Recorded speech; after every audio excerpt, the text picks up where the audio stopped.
একটি plane 500 ton ওজন তবুও আকাশে উড়ে যায় কিভাবে জানতে হলে সাথে থাকুন ব্রেইনস্টর্ম বাংলা।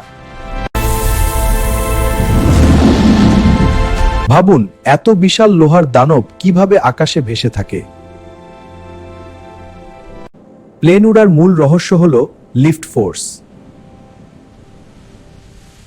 ডানার উপর দিয়ে বাতাস দ্রুত নিচে ধীর গতিতে প্রবাহিত হয়। এই গতির পার্থক্য সৃষ্টি করে চাপের পার্থক্য। এটিই বার্নুলির সূত্রের মূল ধারণা। উপরে কম চাপ, নিচে বেশি চাপ, ফলে প্লেন উপরে ওঠে। গাড়ির জানালায় হাত বের করলে উপরে উঠতে চাই, একই নীতি। ডানার বাঁকানো আকৃতি লিফট তৈরি করতে সাহায্য করে।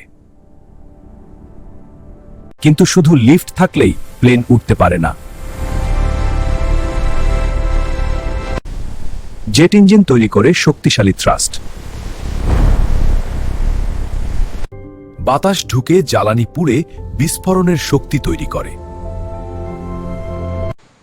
এই শক্তিতে প্লেন দ্রুত সামনে এগোয়।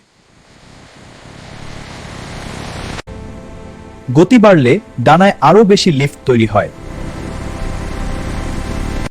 টেইল ও কন্ট্রোল সারফেস ভারসাম্য বজায় রাখে।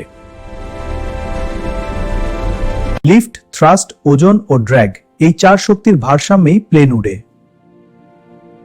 তাই 500 টন ওজন হলেও বিজ্ঞানী প্লেনকে আকাশে তোলে। এখন বুঝলেন?